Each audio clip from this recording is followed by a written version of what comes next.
वटपौर्णिमा म्हणजे प्रत्येक विवाहित स्त्रीसाठी खास दिवस असतो. या शुभ दिवशी मी पूर्ण मराठमोळ्या लुकमध्ये रेडी झाली आहे.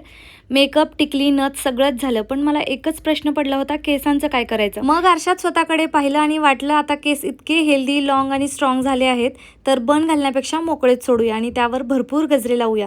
खरंच हा लुक मला खूपच आवडला. आता कोणतीही हेअरस्टाईल करताना मला केसांची काळजी वाटत नाही, कारण माझ्या हेअर केअर रुटीनमध्ये आज गुडनेसचं रोजमेरी वॉटर आहे. याचा नॉनस्टिकी फॉर्म्युला असल्यामुळे प्रत्येक वेळी केस धुण्याची गरज नाही. फक्त स्कॅल्पवरती स्प्रे करायचा आणि हलक्या हाताने मसाज करायचा. मी हे रोज वापरते, त्यामुळे माझे केस खूप हेल्दी, लॉंग आणि स्ट्रॉंग झाले आहेत. केस गळती खूप कमी झाली आहे आणि नवीन बेबी हेअर्सही यायला लागले आहे. हे मीठ वापरल्यावरती 3 पटीने हेअरफॉल कमी होतो आणि 12 आठवड्यात नवीन हेअर ग्रोथला मदत होते.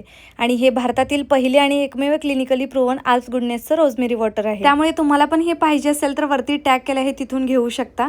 आणि या वटपौर्णिमेला बेस्ट हेअर डेची सुरुवात करा आल्स गुडनेसच्या रोजमेरी वॉटर सोबत.